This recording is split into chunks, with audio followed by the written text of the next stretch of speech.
Video lecture बनाने जा रहा हूँ जिसमें अपन यहाँ पे एलसीएम एंड एचसीएफ के बारे में पढ़ेंगे, यानी इसकी पूरी तरीके से स्टडी करने वाले हैं। तो अपन यहाँ पे टाइम को ना वेस्ट करते हुए स्टार्ट करते हैं। यदि आप मेरे चैनल पे नए हो तो प्लीज़ चैनल को सब्सक्राइब करो, और आपने अभी तक वीडियो को लाइक नहीं किया तो प्लीज़ लाइक करो एंड कमेंट करो, ठीक है। तो सबसे पहले अपन यहाँ पे देखते हैं एलसीएम। क्या एलसीएम? एलसीएम को हिंदी में क्या बोलते हैं? लघुत्तम समापवर्त्य, ठीक है। तो यहाँ पे सिंपल सी डेफिनेशन आने वाली है, इसी नेम से अपन यहाँ पे डेफिनेशन निकालने वाले हैं। लघु मतलब होता है छोटा, ठीक है। अब इसकी अपन यहाँ पे डेफिनेशन क्या लिखने वाले स्टूडेंट? यहाँ पे डेफिनेशन होगी यहाँ पे वह छोटी से छोटी संख्या, लिख सकते हैं हाँ, वह छोटी से छोटी संख्या जिसमें जो संख्या होती है वह दोनों से विभाजित हो। जैसे दो संख्या है वह दोनों से विभाजित होनी चाहिए, तो वह एलसीएम होगा। वह छोटी से छोटी संख्या जो संख्या दी होती है उनमें विभाजित करती हो, ठीक है। तो अपन यहाँ पे एग्जाम्पल लेके यहाँ पे सोल्व करने वाले हैं। एग्जाम्पल अपन यहाँ पे क्या ले रहे हैं? एग्जाम्पल है अपना फर्स्ट एग्जाम्पल यहाँ पे लेने वाले हैं 12, 18 एंड 24 का लेसर बोलते हैं, इसे लेसर ज्ञात करो। सिंपल है ये तो। अब एक चीज और याद कर लो, यदि अपने को एलसीएम या लेसर बोल रहा है तो अपन को वहां पे क्या करना है? बेसिकली उनको तीनों को एक साथ करके, यानी एक साथ करके एलसीएम लिखना है। और इसमें एक चीज और याद रखो, यदि अपन एलसीएम एंड एचसीएफ करते हैं, यदि अपन एलसीएम एंड एचसीएफ करते हैं, दोनों करते हैं, तो अपन ओनली डिवाइड करेंगे, यानी जो अभाज्य गुणनखंड के रूप में लिखते हैं। जैसे अपन यहाँ पे अभी बताता हूँ आपको पहले, फिर वहां पे वो बात लिखेंगे। जैसे 12, 18 एंड 24 हो गया, तो अपन यहाँ पे डिवाइड करते हैं वो ओनली फॉर ओनली, यानी प्राइम नंबर, यानी अभाज्य संख्या से करते हैं, यानी प्राइम नंबर इसको लिख लो अभाज्य संख्या। तो सबसे पहले सबसे छोटी अभाज्य संख्या से भाग देते हैं, तो सबसे छोटी अभाज्य संख्या होती है 2। अभाज्य संख्या के बारे में देख लें कि अभाज्य संख्या क्या होती है। अभाज्य संख्या बेसिकली वो होती है जिसमें दो गुणनखंड हो, जिसके दो गुणनखंड हो, या तो खुद से डिवाइड हो या या 1 से डिवाइड हो। ओके स्टूडेंट, तो यहाँ पे सबसे छोटी अभाज्य संख्या 2 होगी। 1 तो देखो खुद से डिवाइड है और 1 से भी, तो 1 तो 1 ही है और 1 से डिवाइड होगी तो एक ही गुणनखंड होगा। जैसे 2 आ गई तो 2 गुणा 1, यानी 2 से डिवाइड भी है और 1 से डिवाइड। सबसे छोटी अभाज्य संख्या 2, तो 2 से हम अपन डिवाइड करने वाले हैं। 2 से अब तीनों नंबर को जैसे ही डिवाइड करेंगे तो 6 आने वाला है, यहाँ पे 9 आने वाला है, ये 12 आने वाला है। उसके बाद वापस से 2 का डिवाइड देंगे, यदि 2 में सभी में जा रहा है, यानी 1 में भी जाए तो 2 से डिवाइड करना है। तो जैसे ही 2 से डिवाइड करें तो 3 आने वाला है, यहाँ पे 9 आने वाला है, यहाँ पे 4। वापस से 2 से डिवाइड करेंगे, ठीक है, सॉरी यहाँ पे 6 आएगा। 2 से जैसे ही डिवाइड करें तो 3, 9, 3 आने वाला है। उसके बाद वापस से, यानी अब 2 से तो डिवाइड हो नहीं रहा, उसके बाद अपन क्या करने वाले हैं? यहाँ पे 3 से डिवाइड कर देते हैं, तो 1, 3, 1। वापस से 3 का डिवाइड करेंगे तो 1, 1, 1। ये सिंपल सा एक एलसीएम हो गया। क्या हो गया? एलसीएम।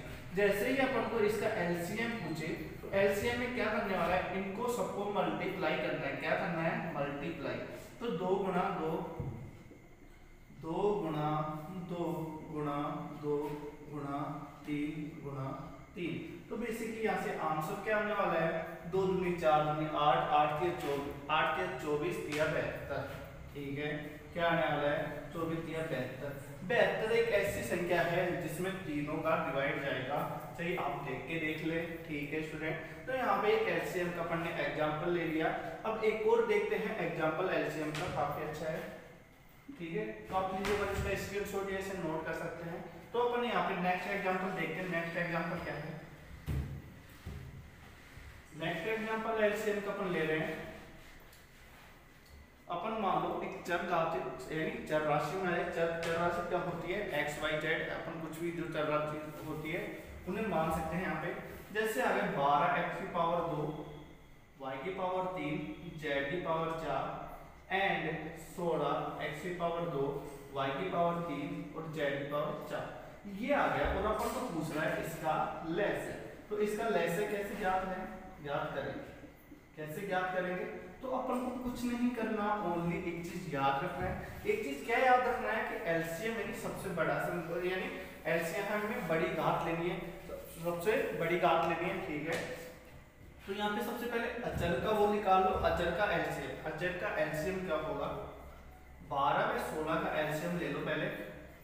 2 6 8 2 3 4 2 3 2 2 3 1 3 1 1। ओके स्टूडेंट, तो यहाँ पे एलसीएम यानी 12 में 16 का एलसीएम क्या आएगा? 2 गुना 2 गुना 2 गुना 2 गुना 3। तो 16 गुना 3 यहाँ से आने वाला है एलसीएम। 16 गुना 3 बेसिकली क्या आ गया? 48, ठीक है। तो 48 आ गया एलसीएम। तो ठीक है, यहाँ पे एलसीएम इसका आया है ओनली 12 बाय 16 का। तो अपन ने 12 बाय 16 का एलसीएम लिख लिया है। तो 48 तो आ गया 12 बाय 16 का। अब सिंपल सा इसमें क्या करने वाले हैं? सिंपल सा ये देखने वाले हैं कि x की पावर ज्यादा कौन सी है? x की पावर 2 इधर है, 2 इधर है, तो कोई सी भी x की पावर 2 ले लो ज्यादा। तो यहाँ पे y की पावर 3 है, यहाँ पे y की पावर 3 है, तो y की पावर 3 ले लो। z की पावर 4 है, इधर भी z की पावर 4 है, तो z की पावर 4 ले लो।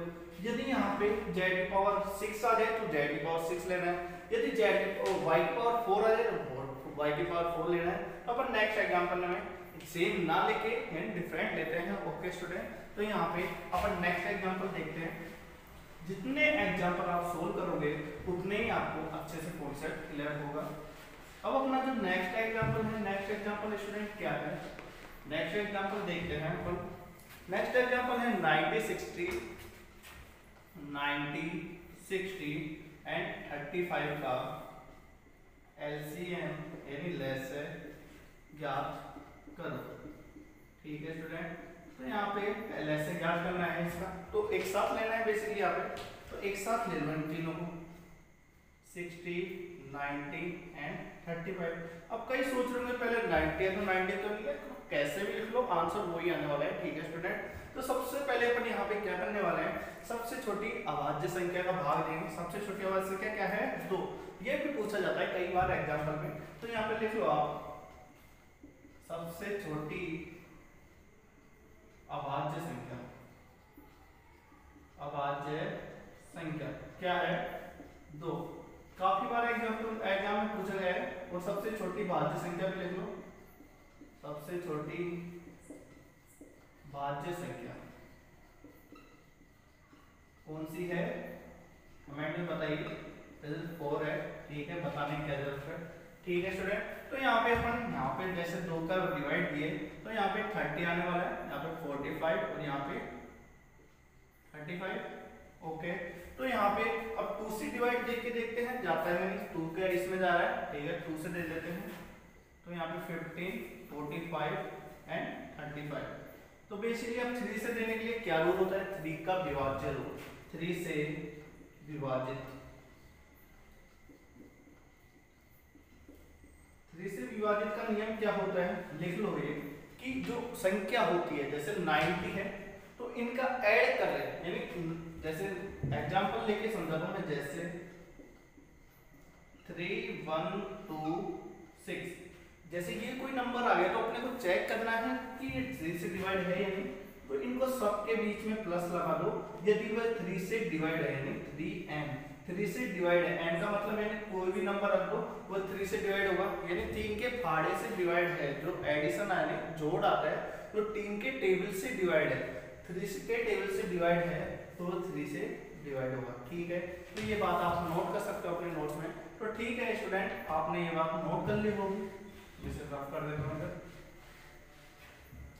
तो 3 से अपन डिवाइड करते हैं, यहाँ पे 3 से डिवाइड किया तो 1 6, 1 और 5 6 है तो 3 से डिवाइड होगा। 5 4 9, 3 से डिवाइड, 3 और 5 8, 3 से डिवाइड नहीं है 8, तो यहाँ पे 3 से डिवाइड हो जाएगा 5 यहाँ पे 1 5 ये 35।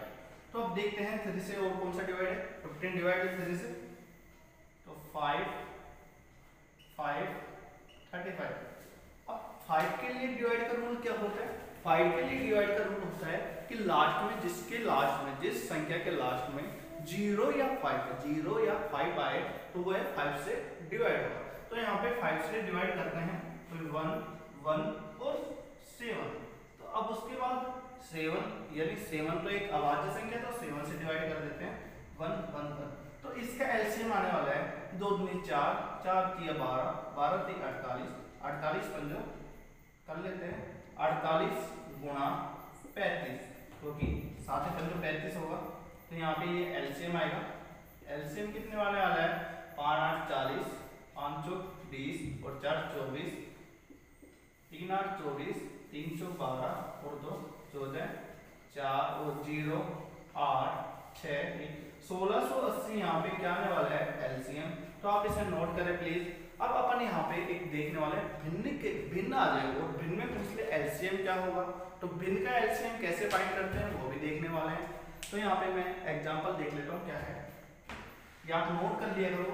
जैसे ही मैं साइड हूँ तो प्लीज आकर स्क्रीनशॉट ले लिया करो या इसे नोट कर लिया करो। ओके स्टूडेंट, तो यहाँ पे अपन भिन्न के लिए भी देखते हैं एक एलसीएम। भिन्न का एलसीएम कैसे करेंगे? भिन्न का एलसीएम है 1/4 यानी 4/5 6/7 और यहाँ पे है 2/15। Find LCM. एलसीएम फाइंड करना है तो कैसे फाइंड करने वाले स्टूडेंट? तो भिन्न के लिए एक रूल होता है। क्या है रूल? रूल ये है कि अंशों का लेसर बटा हरों का मैसेज। ओके स्टूडेंट, तो यहाँ पे अंशों का लेसर यानी एलसीएम पूछे तो अंशों का लेसर, तो और एचसीएफ पूछे, एचसीएफ में मैं बताऊंगा लेकिन पहले यहाँ पे देखो। तो अंशों का मैसे करना है, यदि एचसीएफ पूछे तो अंशों का मैसे यानी महत्तम समापवर्त। तो यहाँ पे अंशों का लेसे क्या आने वाला है? 4 6 और 2 का, तो यहाँ पे आने वाला है 4 के 12। आप एक बार फाइंड करके देखोगे तो भी 12 ही आएगा। ठीक है स्टूडेंट, मैं तो वैसे माइंड में फाइंड कर लिया। ठीक है, तो यहाँ पे 12 आ गया है। ठीक है एलसीएम। और यहाँ पे जो एचसीएफ है हरों का मैस है, तो हरों का मैस है, यहाँ पे मैसे भी फाइंड करना सिखाऊंगा। जैसे ही आपको मैसे का मतलब क्या है? वह बड़ी से बड़ी संख्या जो दोनों में यानी तीनों में विभाजित हो। तो यहाँ पे देखते हैं यहाँ बड़ी से बड़ी संख्या, यहाँ पे तो देखो आ ही नहीं रहा कोई, यानी सेम संख्या आनी चाहिए जो तीनों में डिवाइड हो।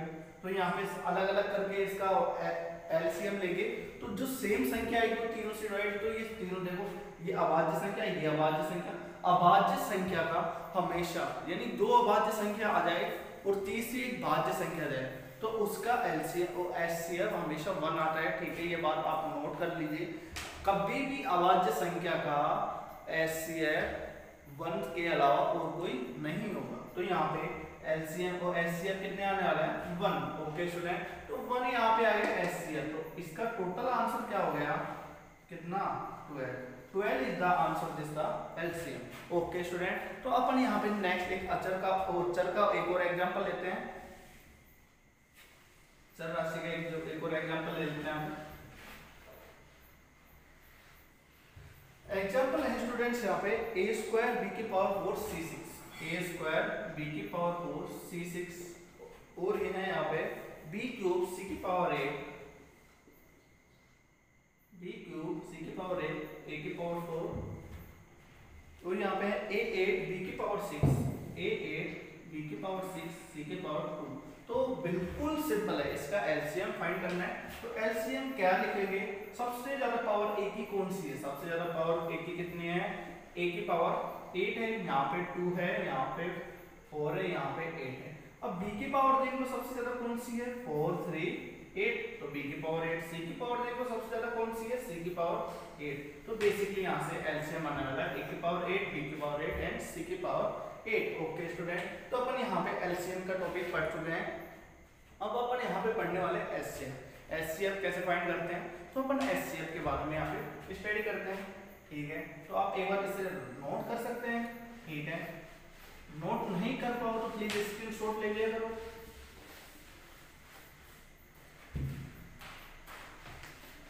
अब यहाँ पे अपन एचसीएफ में पढ़ने वाले हैं कि वह बड़ी से बड़ी संख्या जो दोनों संख्याओं में विभक्त हो, यानी दो का पूछे। एचसीएफ का पहले हिंदी में लिख लो, क्या होता है, महत्तम समापवर्तक। ठीक है, एचसीएफ का मतलब क्या होता है हिंदी में, महत्तम समापवर्तक है। तो यहाँ पे सबसे पहले अपन दो एग्जाम्पल से स्टार्ट करते हैं। एग्जाम्पल अपन यहाँ पे लेते हैं 12 व 16। ठीक है, सेम वही एग्जाम्पल ले रहे हैं अपन यहाँ पे। तो 12 यहाँ पे लिख दो, मैथ से ज्ञात करना। क्या करना है, मैथ से ज्ञात करना है। तो सबसे पहले 12, यानी इसमें ये करना है कि कंबाइन कभी सोल्व नहीं करना, अलग अलग करना है। ठीक है, तो अलग जैसे ही सोल्व करें तो यहाँ पे 6, यहाँ से 2 से डिवाइड किया 3, 3, 1। तो भाई लोगों यहाँ पे अपन यहाँ से 2 से डिवाइड करेंगे, 2 से डिवाइड कर तो भाई लोगों क्या आएगा यहाँ पे 8। तो 8 लोग 8 के बाद अपन यहाँ पे 2 से जैसे ही डिवाइड करेंगे 4 आने वाला है। 2 से जैसे ही डिवाइड करें तो भाई लोग 2 आ गया, 2 से डिवाइड करें तो भाई लोग कितना आ गया 1। तो अपन बेसिकली यहाँ पे लिख दो 12 बराबर कितना आ रहा है, 16 बराबर कितना आ रहा है। तो 12 बराबर 2 गुना 2 गुना 3 आ रहा है, 16 बराबर 2 गुना 2 गुना 2 गुना 2 आ रहा है। तो अपन को अब यहाँ पे क्या करना है भाई लोगों अपन को यहाँ पे सिंपल सा करना है कि जो सेम आ रहा है दोनों में, एक तो 11 है और एक 11 है, दोनों में जो सेम आएगा उसको एक बार ले लो। तो 12 में 16 का एचसीएफ कितना आएगा, 1 2 ले लो इन दोनों में से, और इन दोनों में से 1 2 ले लो। तो यहाँ पे 4 आने वाला है, क्या एचसीएफ, क्या आ गया एचसीएफ। ठीक है स्टूडेंट, तो यहाँ पे 4 एचसीएफ आ गया। उसके बाद अपन यहाँ पे एक चर का भी एक एग्जांपल ले लेते हैं। ठीक है, चर में क्या करना है अपन को, छोटी पावर यानी छोटी घात लेनी है। तो चर का अपन यहाँ पे देखते हैं एचसीएफ।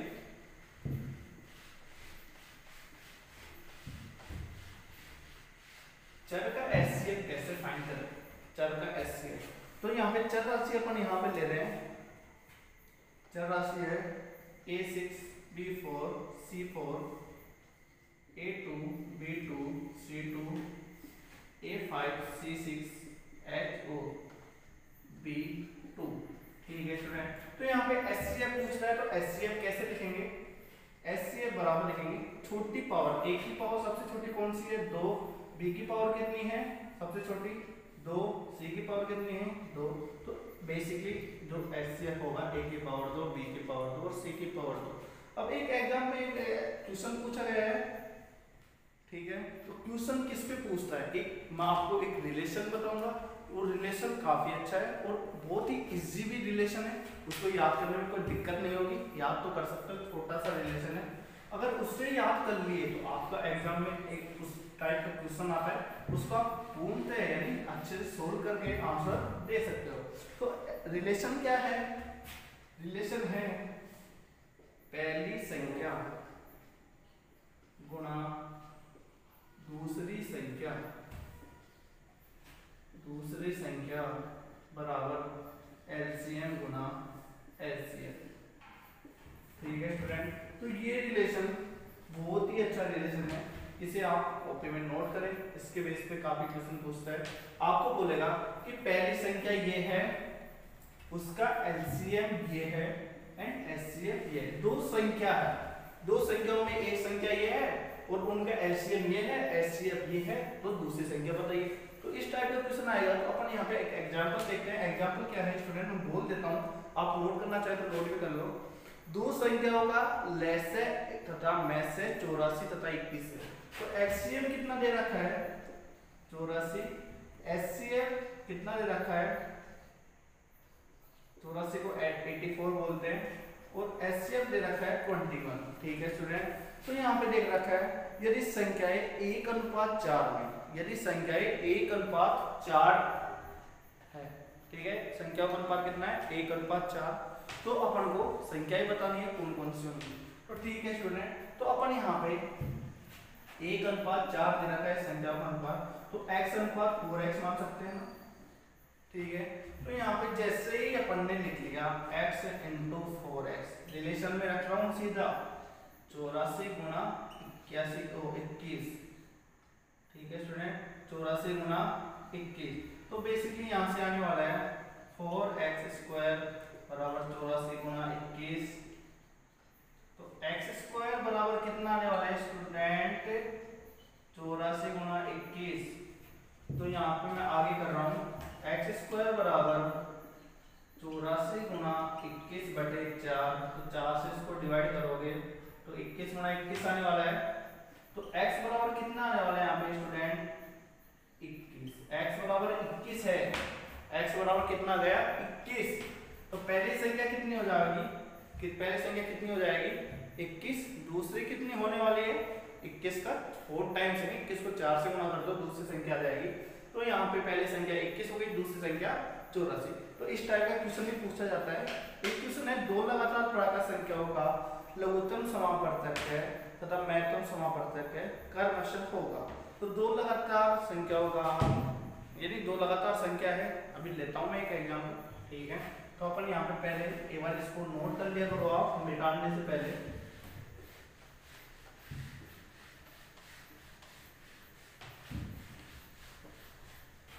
जैसे मान लो 21 व 22 का 21 व 22 का LCM व HCF क्या होगा। तो यहाँ पे क्वेश्चन है कि 21 व 22 का LCM व HCF क्या होगा। तो डियर स्टूडेंट यहाँ पे क्या करना है, आपको क्या करना है कि 21 गुणा 22 this the answer this question LCM व HCF यानी उनका गुणनफल जो होगा वो LCM गुणा HCF का गुणनफल होगा, ठीक है। तो यहाँ पे LCM गुणा HCF क्या होगा इनका गुणनफल। अब जो LCM मैंने फाइंड करना बताया कि दोनों को एक साथ करके फाइंड कर लो और HCF कैसे इन दोनों को लेके फाइंड कर लो। कभी भी एक यानी मैं एक बार दोबारा बोल रहा हूँ बात, यानी पहले अभी जो बोला हूँ कि जो अभाज्य संख्या आ जाए और एक भाज्य संख्या आ जाए तो उनका हमेशा HCF बनाने वाला है। तो 21 यानी यहाँ पे क्या है भाज्य संख्या, ये भी भाज्य संख्या, तो 1 तो कतई नहीं आएगा, कतई क्या नहीं आएगा HCF नहीं आएगा, ठीक है। तो अपन यहाँ पे यानी करके भी देख लो यार, कहीं तो सोच रहे हो कि सर तो दमादम बकी ज्यादा मन में आए। तो यहाँ पे करके भी देख सकते हैं, 2 से डिवाइड कर लो 11, यहाँ पे 7, तो 7 से डिवाइड करो 7 11 और 1 11 और 11 से डिवाइड करो 1 1। तो LCM तो बेसिक दिया गया और HCF यहाँ पे क्या आने वाला है स्टूडेंट, HCF आएगा दोनों में, सॉरी यहाँ पे हाँ सही है एकदम, गलती कर दी ना, बहुत ही बड़ी गलती कर दी, बहुत ही बड़ी। तो दोबारा से अपन इसको डिस्कस करने वाले हैं। बड़ी गलती क्या की अपन ने 21 और 22 का LCM लेना है, इधर कर लेते हैं 21 व 22 का। जैसे ही 2 से डिवाइड किया तो 21, यहाँ पे 11, 3 से डिवाइड किया तो यहाँ पे आने वाला है 7 और यहाँ पे 11, 7 से डिवाइड किया 1 और यहाँ पे 11, 11 से डिवाइड किया 1 1। तो स्टूडेंट यहाँ पे इन चारों का मल्टीप्लिकेशन क्या आएगा, चारों का मल्टीप्लिकेशन आने वाला है यहाँ पे LCM। और HCF की बात करें, HCF तो दोनों को अलग अलग कर दो, 21 का अलग तो 3 7 7 1 और 22 का अलग 2 11 11 1। तो यहाँ पे बेसिकली जो सेम नंबर आएगा क्या आने वाले कद्दू, कद्दू का मतलब 1, कद्दू क्या यानी कुछ नहीं सेम आएगा। तो HCF कितना आएगा 1। तो यहाँ पे HCF कितना आने वाला है 1 और LCM कितने आने वाला है दोनों संख्या का गुणनफल। तो मैं यहाँ पे बोलना क्या चाह रहा था, सॉरी यहाँ पे मैं ओनली आपसे पूछना चाह रहा था कि LCM क्या हुआ। तो LCM यहाँ पे होने वाला है कि दोनों संख्याओं का मल्टीप्लिकेशन, यानी दोनों संख्याओं का मल्टीप्लिकेशन। आपको बोला जाएगा पेपर में ऐसे कोई नंबर नहीं देगा कि इसका LCM क्या होगा, आपको ओनली ऐसे बोलेगा दो लगातार संख्या होगा, दो लगातार संख्या होगा LCM कितना होने वाला है। जब भी दो लगातार संख्या बोलते हो वहां पे LCM आने वाला है। LCM क्या आएगा दोनों संख्या का मल्टीप्लिकेशन, क्या आएगा मल्टीप्लिकेशन। ओके स्टूडेंट, तो यहाँ पे मैं इसको रफ कर देता हूँ, आपने अच्छे से नोट कर लिया होगा। अब यहाँ पे अपन देखने वाले भिन्न का HCF उसके बाद अपना यह टॉपिक समाप्त होता है। ठीक है स्टूडेंट, तो अपन एक और समाप्त नहीं होगा क्योंकि अपन यहाँ पे और भी इस पे अच्छे अच्छे क्वेश्चन देखने वाले हैं। यहाँ पे एक बिंद का देख लें, HCF 2/4 3/2 1/6 HCF फाइंड करना है। HCF के मैंने ये क्या बोला फॉर्मूला, आंसर में क्या करोगे आप कि अंशों का LCM तो HCF अपॉन हरों का LCM। तो अंशों का LCM कितने वाला है, एक अभाज्य संख्या आपको जहां दिख जाए, एक अभाज्य संख्या तो वहां पे हाफ मिलकर 1 लिख देना है, हाफ मिलकर 1 लिख देना है। और हरों का LCM कितने आने वाला है, जब हमने 4 किया 12। ठीक है 12, तो यहाँ पे 1/12 इज द HCF। ठीक है 1/12 इज द HCF। ठीक है स्टूडेंट, अब यहाँ पे अपन नेक्स्ट जहां यहाँ पे क्वेश्चन देखने वाले हैं, नेक्स्ट क्वेश्चन है यहाँ पे दो संख्याओं का योग 216 है तथा उनका मैस इतना है, तो वे संख्या बताइए। ठीक है मैसेज 27 है। ठीक है, तो यहाँ पे क्वेश्चन को मैं लिख लेता हूँ एक बार।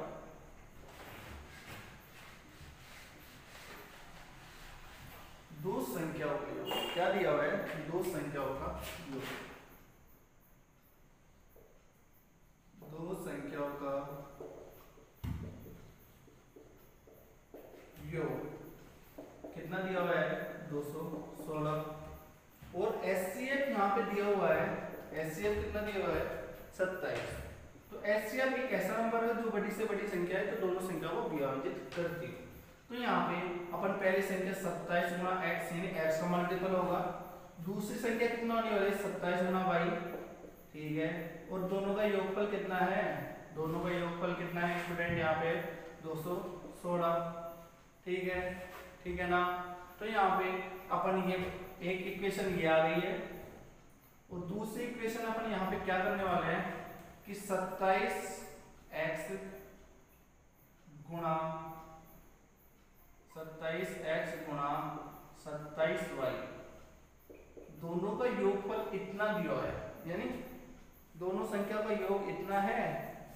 तो ठीक है स्टूडेंट, तो यहाँ पे x plus y is equal to, यानी ये इक्वेशन है, तो इसी से अपन यहाँ पे सोल्व करेंगे इसको। तो x यानी 27 से पूरे को काट दो, x plus y equal to 7 आने वाला है। तो आप भाग देके देख ले, x plus y equal to कितना आने वाला है, x plus y equal to 8 आने वाला है। भाग देके जैसे ही 27 से यानी 27 कॉमन ले लो एक बार, यानी 27 कॉमन ले लो, तो x plus y equal to 216। जैसे ही अपन इसको डिवाइड करेंगे तो यहाँ पे 8 आने वाला है। तो x प्लस वाई बराबर 8, x प्लस वाई बराबर 8। तो यहाँ पे क्या क्या इक्वेशन है, यानी x का मान 1 हो सकता है या 7 हो सकता है। ठीक है, x का मान 1 या y का मान 7, x का मान 3 या y का मान 5। ठीक है, तो 1 तो यहाँ पे 1,7 या 3,5 भी हो सकता है। ठीक है स्टूडेंट, यहाँ पे अपन यहाँ तक ऐसे सोल्व कर लिए। तो यहाँ पे आगे क्या देखने वाले हैं, आगे 27 गुना 1, पहली संख्या क्या है 27 गुना 1 या 27 गुना 7, दूसरी संख्या क्या हो जाएगी 27 गुना 3 या 27 गुना 5। अब कई स्टूडेंट के मन में ये आ रहा था 4,4 भी ले सकते हैं, 2,6 भी ले सकते हैं। तो यहाँ पे बेसिकली अपन को ओनली लेना है, ओनली क्या लेना है अभाज्य संख्या। ठीक है, तो एक संख्या ये हो सकती है, ये हो सकती है, ये जो ऑप्शन में लिखो उसे आप टिक कर दो। ठीक है स्टूडेंट, तो अब हमने यहाँ पे काफी अच्छे अच्छे क्वेश्चन किए, और भी अपन यहाँ पे क्वेश्चन देख लेते हैं। क्वेश्चन क्या है, अब इसी टाइप का क्वेश्चन है कि दो संख्या का अनुपात 5 का अनुपात 6 है और उनका गुणनफल ये है, तो संख्या बताइए। तो आपको मैंने भी 1:4 वाला बताया था। तो इस टाइप के क्वेश्चन काफी बार पूछे जाते हैं एग्जाम में। तो ठीक है स्टूडेंट, यदि आपको वीडियो अच्छा लगा तो प्लीज इसे लाइक करें, शेयर करें, कमेंट करें। यदि आप अभी तक मेरे चैनल को सब्सक्राइब नहीं किया तो प्लीज चैनल को सब्सक्राइब करें। Thank you so much.